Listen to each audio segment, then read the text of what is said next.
정보가 있는 시사 토크쇼 장윤선의 팟짱. 아직도 홍삼만 드십니까? 홍삼만 드신 여러분 행복하십니까? 살림살이 좀 나아지셨습니까? 이제 마카 산삼을 드십시오. 마카 산삼. 잉카인들이 즐겨 먹었던 남미 페루의 산삼. 인체에 꼭 필요한 31가지 미네랄과 18종의 아미노산을 함유한 천연 종합 영양제. 세계적인 슈퍼푸드로 인정받아 전 세계가 열광하는 그것, 바로 마카입니다. 페루의 마카와 우리나라의 산삼을 하나로 만들었습니다. 마카 산삼. 이게 다가 아닙니다. 20년 경력 전문가의 자문을 받아 우리 몸에 좋은 11가지 원료까지 하나로 만든 건강 푸드. 마카 산삼. 이제 홍삼 가격으로 마카 산삼 드십시오. 와, 이거 남자한테 딱이네. 딱이야. 애미야, 나한테도 딱이구나. 엄마, 나도 마카산삼. 나도. 검색창에 마카산삼 또는 영한네이처를 검색하세요. 영한네이처 마카산삼이 답입니다. 마카산삼을 꼭 기억하세요.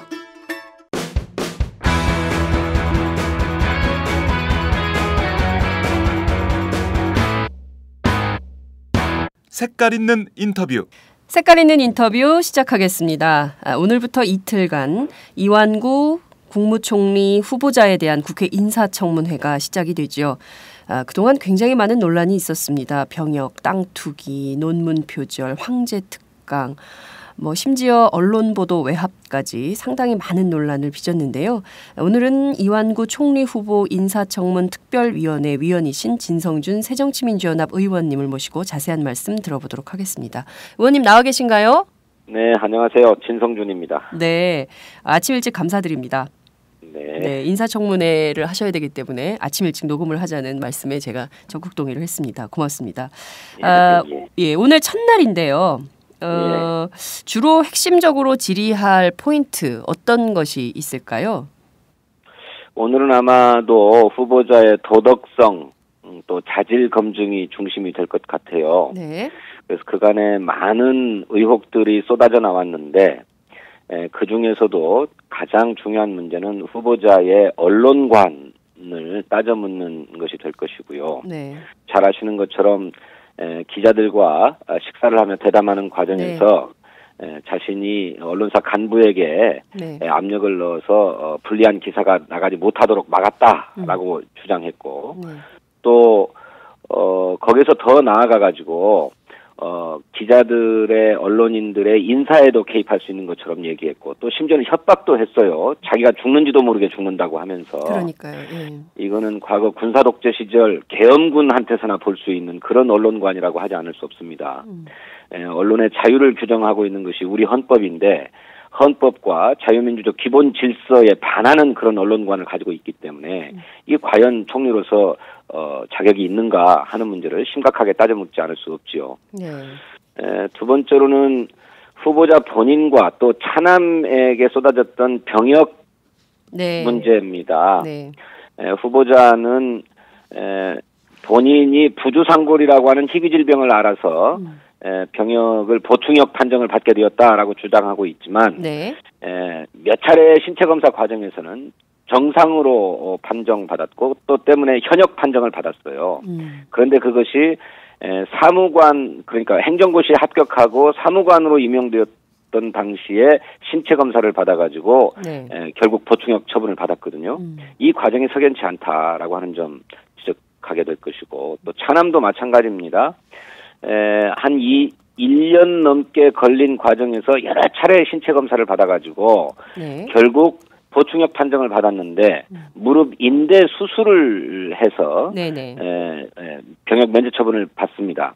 그런데 후보자 아들 차남이 병무청에 제출한 미국 병원의 수술 기록지에 따르면 물론 최종적인 판단이야 의사의 판단으로 수술을 했겠지만 그 수술 기록지에는 차남이 그 아들이 수술 필요성을 제기했다라고 원문에 적혀 있어요. 차남이 수술 필요성을 먼저 제기를 했다는 거죠? 그렇습니다. 원문을 번역해보면, 그대로 직역해보면, 네. 환자는 생활상의 제약이 따르는 불안정성을 리포트했고, 또 operative intervention, 그러니까 수술적 개입을 구했다, 이렇게 표현되어 있거든요. 네. 그러니까 이걸 의역하면 수술의 필요성을 제기했다, 이렇게 의역할 수 있는데, 네. 이렇게 환자 자신이, 그러니까 차남 자신이 수술 필요성을 제기해서 의사도 결국 수술에 동의하고 수술한 게 아닌가, 그럼으로써 결국 병역을 면제받은 게 아닌가 하는 의혹이 제기되기 때문에 네. 이 문제에 대해서도 네. 심각하게 따져 물을 것입니다. 네. 그리고 세 번째로는 뭐 잘 아시는 것처럼 부동산 투기 의혹이 되겠죠. 네. 타워 팰리스나 성남 땅이나. 네. 예. 서두에 세 가지 핵심적인 사안들을 짚어주셨는데요. 하나하나 조금 좀 더 깊게 들어가 보도록 하죠. 우선 그 병역 논란 관련해서 두 개 처음 얘기를 좀 해주신 것 같은데요. 이 미국 수술, 그러니까 미국 병원에서 실제로 내용이 어떻게 됐는지에 대한 사실관계를 처음으로 확인을 해주신 게 아닌가라는 생각이 좀 들기도 하는데, 자, 이완구 후보자에 대한 병무 기록을 병무청에서 직접 그 병적 기록표를 받으셨다고 들었습니다. 구체적으로 그렇습니다. 그 병적 기록표에 따르면 구체적으로 이완구 후보자가 주장했던 것과 실제 병적 기록표에 나타나는 문제들, 핵심적으로 어떤 것이 좀 다릅니까? 이완구 후보자는 처음에 지명이 발표되자 네. 기자들 앞에서 이른바 자신의 비밀 가방이라고 하는 네. 것을 열고 그 안에서 자신의 발목 부위를 촬영한 엑스레이 필름을 꺼내 들고 흔들면서 네. 중학교 2학년 때인가요? 14살 때 마라톤을 하다가 발이 너무나 아파서 네. 진찰을 해봤더니 부주상골이라고 하는 희귀 질환에 걸려서 그것 때문에 75년도에 신체 검사에서 보충역 판정을 받았다. 네. 이렇게 해명을 했습니다. 네.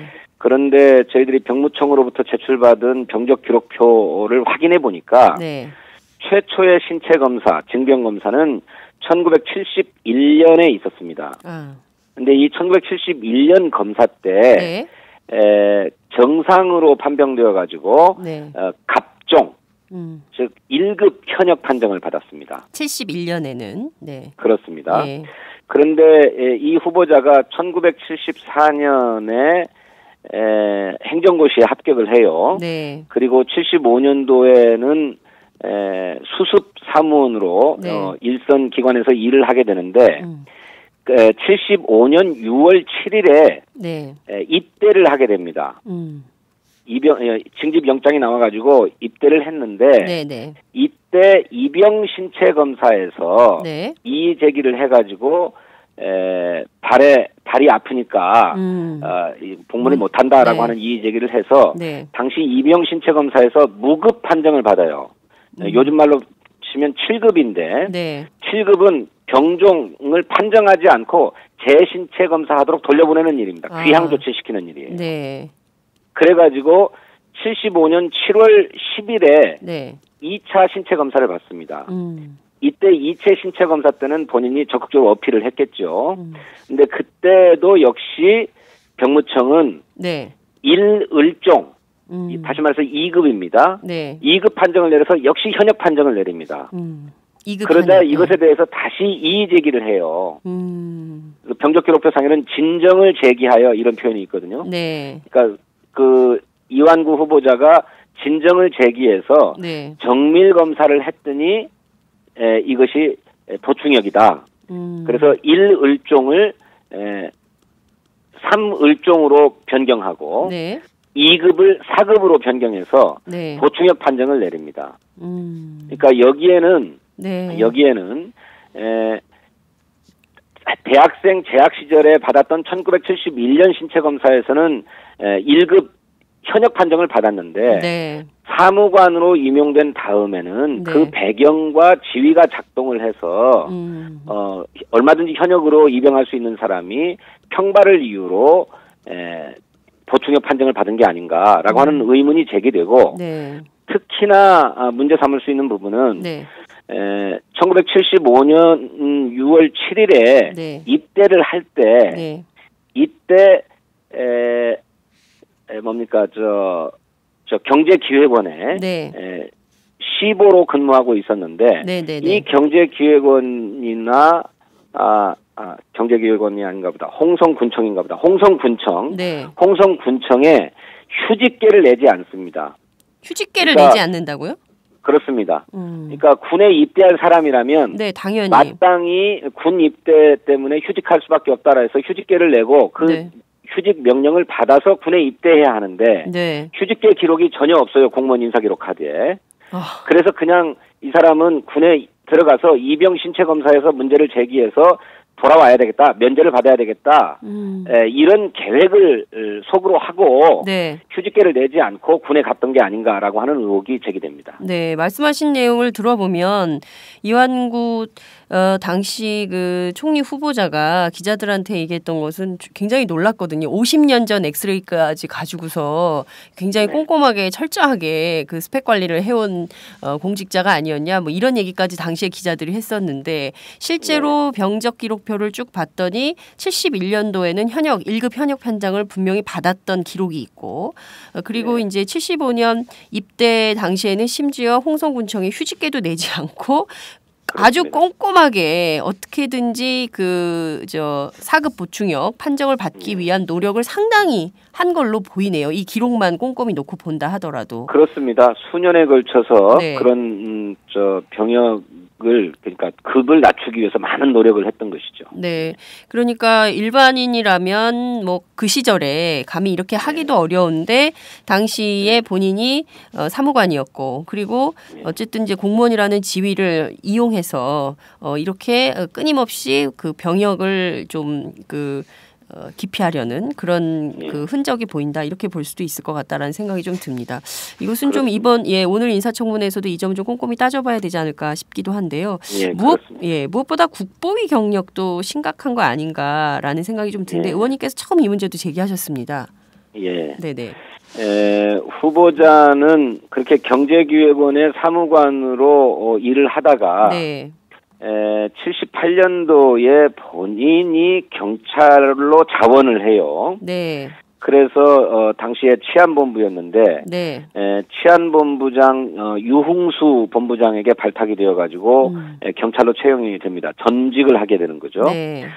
그래서 2년간 근무를 합니다. 경찰에서. 당시 이완구 후보자가 근무했던 곳은 네. 치안본부 기획감사과였어요. 기획감사. 요즘 말로 하면 경찰청 기획조정실 정도가 되는 데인데 경찰의 두뇌 네. 해당하는 브레인 역할을 한 것입니다. 네. 이 부서에 있다가 국가보위 비상대책위원회 내무분과위원회로 파견이 됩니다. 당시에 내무분과위원으로 참여했던 분의 진술 증언에 의하면 네.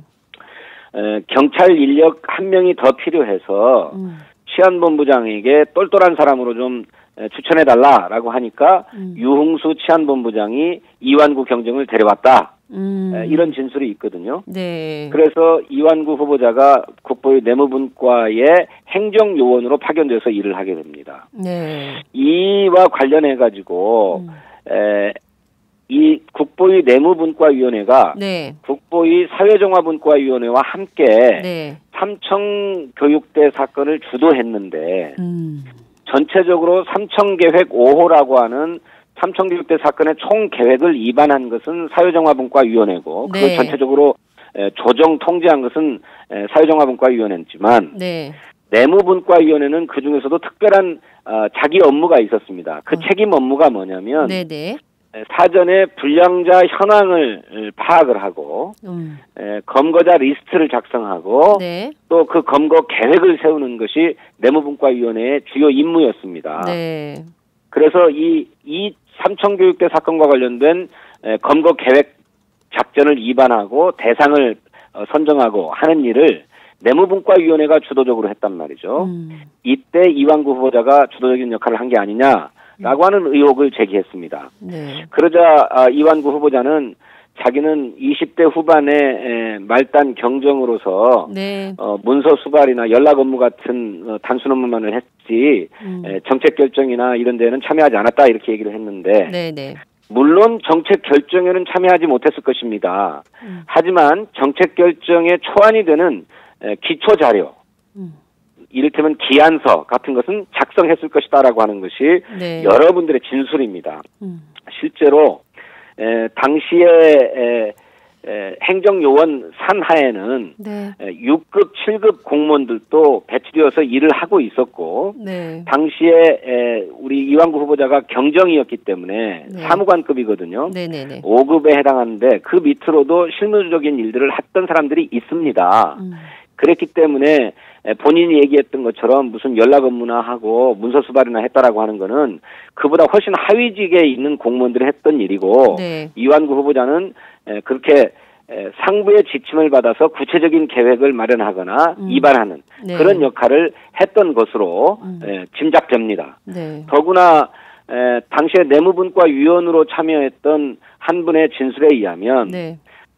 당시 내무분과 위원장이 이광로 중장이었는데 네. 3스타. 네. 이 이광로 내무분과 위원장의 보좌관 역할을 했다고 합니다. 보좌관이요. 후보자가 보좌역이라고 표현되어 있습니다. 네. 보좌역 역할을 했다고 했기 때문에 사실상 비서실장 역할을 했던 것이거든요. 네.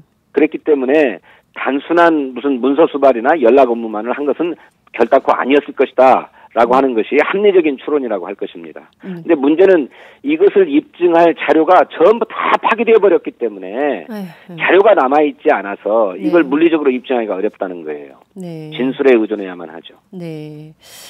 진술에 의존해야 된다는 점을 어쩌면 이완구 후보자가 잘 알고 있을 수도 있고 그래서 어떤 방식으로든 이제 본인의 책임이 없다는 식으로 빠져나가기를 할 가능성이 있지 않을까라는 생각도 좀 드는데요. 이 과거 경력과 관련해서는 특히 공직자, 최고의 공직자들의 경우에 과거 경력과 관련해서는 아주 꼼꼼하게 짚어볼 필요가 있지 않을까라는 생각이 좀 드는데요. 그렇습니다. 첨언하건대 네. 언론관에서도 드러났던 것처럼 이 후보자가 과거 국보위 경력에 대해서도 별 문제의식이 없는 것 같아요. 그런데 2008년도에 한승수 전 국무총리의 인사청문회가 진행될 때 네. 한승수 총리도 국보위 참여 경력을 가지고 있었습니다. 네. 그리고 역시 국보위에 참여했다는 이유로 보국훈장을 받았었는데 네. 이 보국훈장을 반납하고 사과했습니다. 국민 앞에. 네. 그래서 결국 총리로 인준될 수 있었는데 네. 이완구 후보자도 바로 그런 자세를 보여야 된다고 생각합니다. 그런데 자기는 실무자로 파견되었는데 무슨 문제가 있느냐는 식의 태도를 보이고 있는 것은 매우 유감스러운 인식이 아닌가 이렇게 생각합니다. 네. 오늘 인사청문회에서도 이 국보위 경력, 특히 이제 삼청교육대로 피해받은 분들이 얼마나 많습니까? 이 분들에 대해서 반드시 좀 사과하고 그리고 본인의 책임이 어느 정도였는지에 대해서 꼼꼼하게 국회에서 좀 묻고 따져야 되지 않을까 이런 생각이 좀 듭니다. 앞서 전 굉장히 충격적이었습니다. 기자들 죽일 수 있다 이런 얘기를 저는 정말 처음 들었는데요.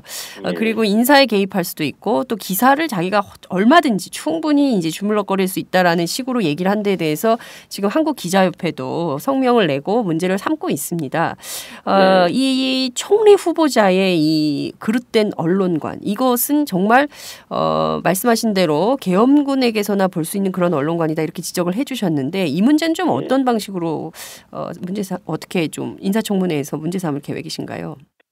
예, 역시나 이 후보자의 언론관을 저희들이 문제 삼지 않을 수 없는 것은 이 문제가 보도가 되니까 네. 후보자가 이른바 사과 입장을 내놓았어요. 네, 그렇습니다. 그런데 그 사과문을 꼼꼼히 읽어보면 후보자가 사과하고 있는 것은 본인의 그런 언론관이 아니라 거칠고 정제되지 않은 표현을 쓴 것에 대해서 사과하고 있습니다. 이게 표현의 문제가 아니거든요. 네.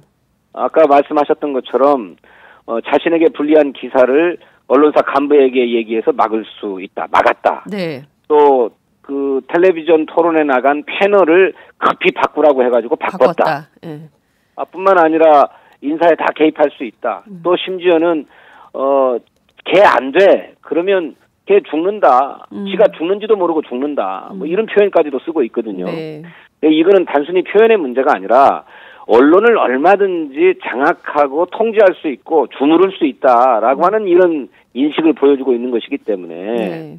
그리고 이런 인식이 사적인 자리였기 때문에 가감없이 노출될 수 있었던 것 아닙니까? 네. 이런 후보자의 언론관 자체가 반성되고 또 반성한다고 해서 끝나는 문제가 아니고 그런 언론관을 가지고 있다면 그거는 자유민주주의 대한민국의 총리로서 매우 부적절한 언론관을 가지고 있기 때문에 총리로서 자격이 없다라고 지적돼야 되고 스스로 용퇴해야 될 문제죠. 네. 그런데 무슨 수많은 의혹들이 언론에 보도되니까 화가 나가지고 홧김에 그런 얘기를 했다는 식으로 새누리당이 두둔하고 있는데 네. 아니 그렇게 언론사 간부한테 얘기해서 불리한 기사를 막을 수 있는데 화가 날 건 뭐 있습니까? 예.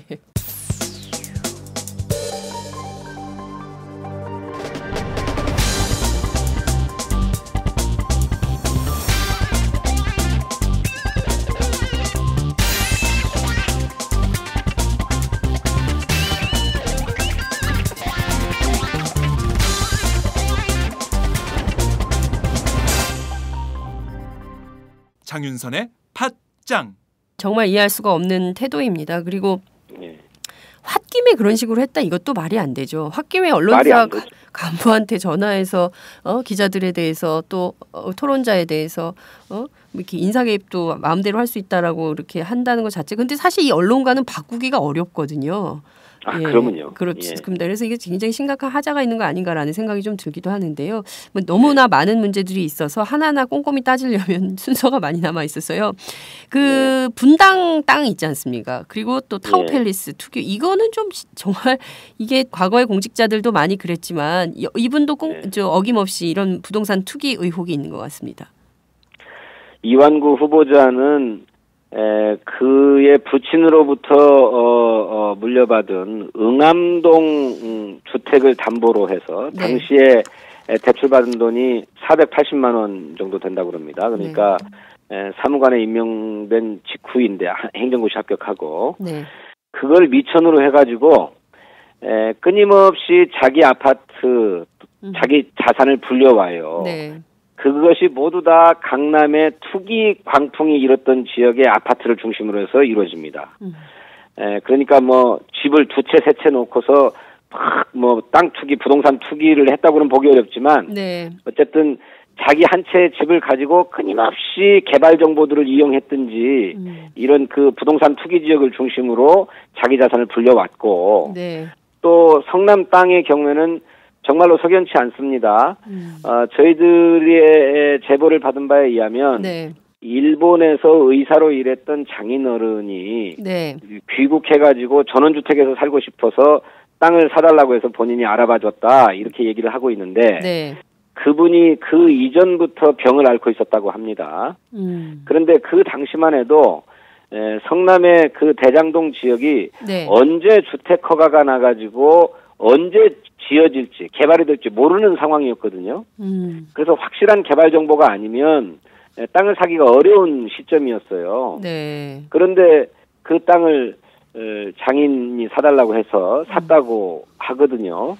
더구나 그 바로 자기가 산 땅, 장인이 산 땅 바로 옆 땅은 자기와 아주 친한 지인에게 살 것을 권유를 했어요. 아, 이완구 후보자가? 그렇습니다. 그러면서 살 것을 권유해가지고 그 지인이 그 땅을 사죠. 근데 이 산 사람의 증언에 따르면 이완구 후보자가 사라고 권유했을 뿐만 아니라 어떤 국회의원한테 들으니까 이 땅이 앞으로 그 금싸라기 땅이 될 것이다 라고 하는 정보가 있으니까 꼭 사라 이렇게 권유했다는 겁니다. 그러니까 이미 그 지역의 부동산 개발 정보를 다 알고 산 것이다. 그런데 이거를 숨기려고 하다 보니까 구차한 변명을 자꾸 늘어놓게 되는 것이다. 이렇게 지적하지 않을 수 없습니다. 충분히 뭐 개발 정보를 이용해서 샀을 가능성이 높고, 근데 그것도 이게 좀 사실을 사실대로 이제 뭐 했으면 했다고 사과하고 이러면 되는데 그런 것들을 그냥 다 아니라고 주장을 하니까 국민들은 더 분노가 커지는 게 아닌가라는 생각이 좀 드는데 이 문제도 오늘 뭐 핵심적으로 좀 따져질 것 같다라는 생각이 좀 듭니다. 그렇습니다. 그 차남 건보 문제도 또 심각하게 거론이 좀 되고 있습니다. 건강보험료 미납 문제 이거를 또 지금 또 한창 건보 부과체계에 대해서 국민적 비판도 높은 상황인데요. 이 문제에 대해서도 좀 오늘 다뤄지지 않을까요? 예, 다뤄질 것입니다. 우리 당의 진선미 의원께서 제기한 문제인데 네. 현행 건강보험료 부과체계상에 허점도 있다고 합니다. 그런데 국내에 거주하고 있는 것으로 등록되어 있었고 네. 외국계 로펌에서 아주 그 고소득을 올리고 있었던 사람인데 네. 그 사람이 건강보험료를 내지 않은 채 국내 병원에서 진료는 받았거든요. 이건 도덕적으로 있을 수 없는 일이죠. 네. 그래 처음에는 뭐 건보료 부과 체계의 허점 때문에 생긴 일이다 이런 네. 변명도 내놓았습니다만은 네. 그것으로 국민이 납득하기 어렵다고 판단했는지 사후에 건강보험료 밀린 보험료를 다 냈다고 합니다. 네. 뭐 냈다고 해서 용서될 수 있는 일은 아니겠습니다만 네. 기본적으로 노블리스 오블리제 정신이 없는 집안이라고 하지 않을 수 없습니다. 그렇습니다. 오늘은 또 재밌다기보다 충격적이라든가 뭐 이렇게 뭐 표현도 적절하지 않은 것 같습니다만 충남지사 시절에 해외 출장 갈 때 부인하고 동반 출장했다는 의혹 이것도 불거졌어요. 예, 우리 당의 김경협 의원님께서 제시한 거죠. 네. 예, 아직 그거는 문서로 확인돼야 될 바지만 네. 국외 출장 계획서에는 내외분으로 표시되어 있다고 합니다. 네. 그리고 일정 계획도 부인을 고려한 일정들이 있었다고 해요. 실제로 부인을 고려한 일정이라는 게 도대체 뭡니까? 뭐 이를테면 그 쇼핑 일정이라든지 뭐 이런 것들이 잡혀 있다고 하지 않습니까? 네. 예, 그래서 이거 실제로 부부 동반으로 해외 출장을 나갔는지에 대해서는 확인해야 될 바가 더 있습니다. 그런데 네. 적어도 현재까지 드러나서 저희들이 자료로 확인한 바에 의하면 자료의 계획상으로는 부부 동반 출장이었다라고 하는 것이니까 이 점에 대해서도 후보자의 솔직한 해명이 필요합니다. 네. 자, 지금까지 그 황제 특강 논란까지도 있는데요. 뭐 등등등등 다 따져보면 이완구 후보 역시도 양파 총리 후보다 이런 비난을 받기에 충분하지 않을까라는 생각이 좀 듭니다. 지금까지 드러난 의혹들을 볼 때 물론 야당 인사청문위원들이 뭐 기자회견도 했습니다만 의원님께서 판단하시기에 이런 후보자는 총리 인준에 적합한가 부적합한가 어떻게 보십니까? 예, 지금까지 제기된 의혹들이 정말로 10가지가 넘고 네. 또 그 한 가지가 모두 다 과거 국무총리 후보자나 장관 후보자가 낙마했던 사유에 해당하기 때문에 네. 이렇게 복합적으로 또 다중적으로 부적격 사유를 가지고 있는 이완구 후보자가 어떻게 인사청문회 문턱을 넘을 수 있는가. 이미 국민적인 판단은 자격 미달이다. 네. 또는 자격이 없다. 이런 판단이 내려졌다라고 생각하고 후보자가 스스로 거취를 표명해야 된다고 생각합니다. 그런데 이 시각까지 본인은 의혹을 보이고 있기 때문에 네. 오늘과 내일 인사청문회 과정을 통해서 후보자의 해명을 들어볼 것입니다. 네. 그간의 이런 핵심적인 의혹들을 밝혀줄 자료들을 제출할 것을 요구했습니다만 네. 핵심 자료는 거의 제출하지 않았어요. 특히 후보자의 직계 존속이나 비속과 관련된 자료들은 본인의 동의가 필요한 개인정보라는 이유로 네. 일체 제출하지 않았거든요. 그런데 의혹을 풀어줄 자료를 제출하지 않은 채 네. 청문회에서 구두 답변으로만 의혹을 풀겠다라고 하는 것은 있을 수 없는 일입니다. 그렇게 되면 그야말로 청문회장이 사실관계를 확인해가지고 적격 여부를 가리는 장이 아니라 입씨름하고 말씨름하는 장으로 전락할 공산이 매우 커요. 네. 따라서 이완구 후보자가 본인에게 쏟아진 의혹을 완전하게 해명하고 국민의 이해와 동의를 구할 수 있는 수준으로 모든 것을 밝히겠다라고 하는 자세가 아니라고 하는 점에 심각한 우려를 표하고 오늘 인사청문회 과정에서는 현장에서라도 네. 본인의 주장처럼 결백하다면 그 결백성을 입증할 수 있는 자료를 제출하고 자료로서 모든 것을 해명할 것을 요구합니다. 네. 사실 새정치민주연합에서는 이완구 총리 후보가 내정이 됐을 때 좀 반기는 분위기였습니다. 그동안 그나마 야당과 소통하는 정치인이었고 또 여당 대표였다 이런 평가가 주류였는데요. 실제로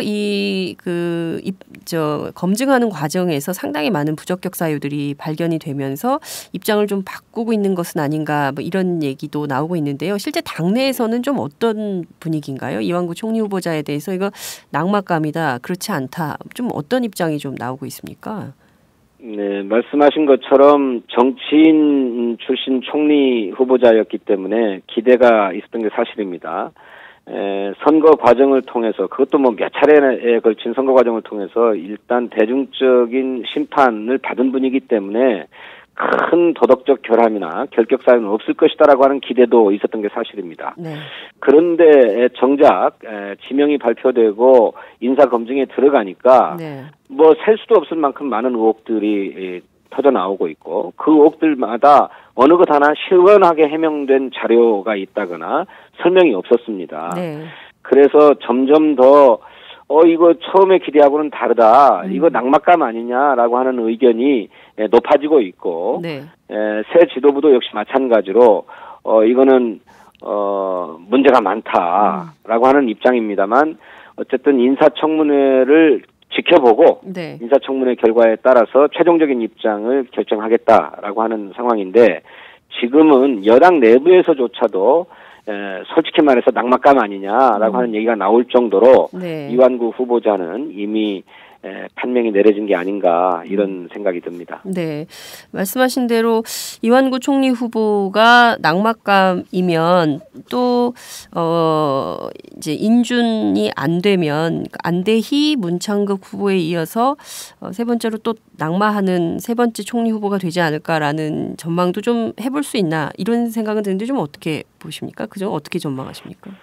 예, 정확하게 얘기하면 네 번째죠. 네 번째. 예, 처음에 김용준 총리 후보자가 있었습니다. 있었습니다. 네 번째가 될 텐데, 그런 국정 공백에 부담이 있는 것은 사실입니다. 그렇지만 국민이 동의하고 납득하지 못하는 총리가 나와서 국정을 제대로 이끌 수 있는가? 그리고 또 우리 국민이 기대하는 바는 대통령의 독선에 맞서서 할 소리는 하는 그런 책임 총리를 원하는 것 아닙니까? 네. 그런데 이런 상태로라면 책임 총리로서 역할할 수 있는가라고 하는 우려가 있기 때문에 네.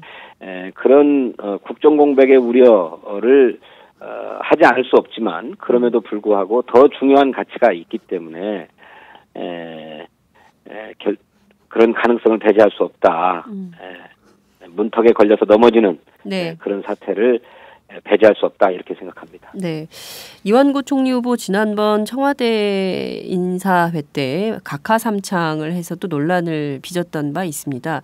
이런 총리 후보가 앞서 말씀하신 대로 대통령의 독선에 맞선 책임 총리 역할을 제대로 할 수 있다 이렇게 볼 수 있을까요? 그러니까 그것부터도 네. 자질과 능력의 문제가 제기되었습니다마는. 네. 같은 당 내에서 네. 대통령에 대한 존경 또는 예우의 차원에서 각하란 말을 할 수도 있다고는 생각합니다. 그걸 가지고 시비할 생각은 아닌데 네. 어쨌든 이완구 후보자가 집권 여당의 원내 대표로서 여야 간의 여러 가지 쟁점에 대해서 야당의 의견도 수용하는 이런 협상 결과들을 도출해내는 나름의 정치력을 보였기 때문에 처음에는 아까 말씀드렸던 것처럼 정치인 출신 총리에 대한 기대감이 있었지요. 네.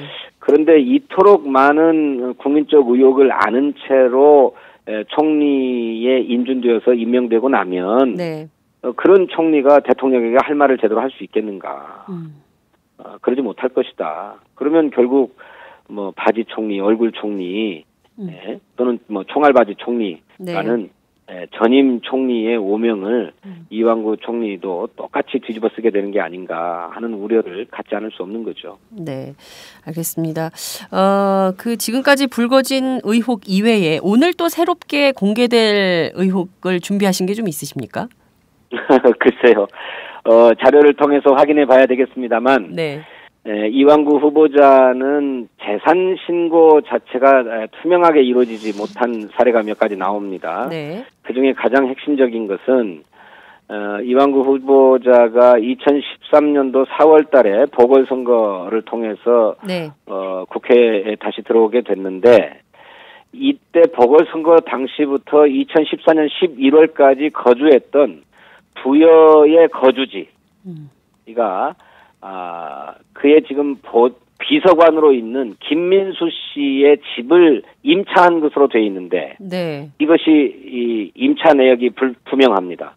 임대차 계약서도 제출하지 않고 있고 역시 재산 신고에 이 부분이 누락되어 있습니다. 네. 그렇다면 정치적 관계에 따라서 서로 주고받게 한 게 아닌가 하는 의혹을 제기할 수밖에 없고 네. 이것은 공직자윤리법 위반이자 정치자금법 위반 혐의에 해당하므로 이 문제를 현장에서 추궁할 생각입니다. 네, 이것은 국회 그 정치자금법 위반이고 그러면 실질적으로 형사적으로도 문제 삼을 수 있는 그런 대목 아닙니까?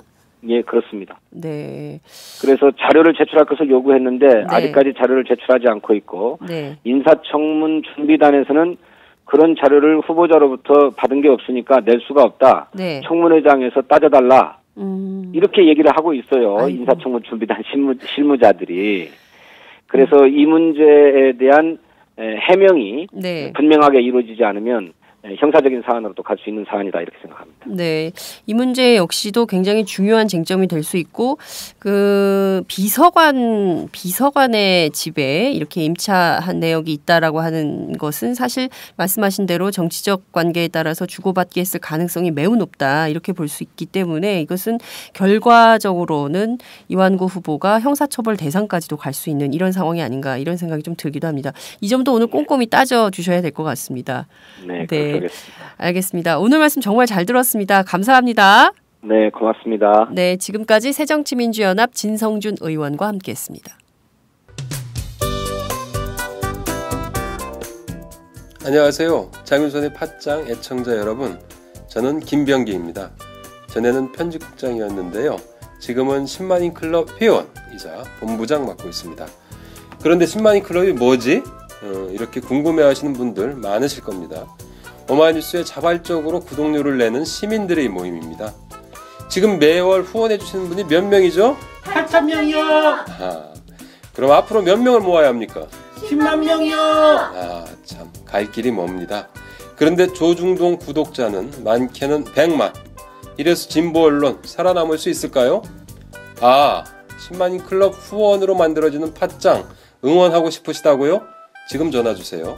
02-733-5505로 전화하셔서 내 손번호 274를 꾹 누르세요. 오마이뉴스 기사의 모든 기사 하단에 동그란 주황색 배너를 누르셔도 됩니다. 여러분들의 참여로 팟짱이 웃음소리 더 커질 수 있습니다. 감사합니다.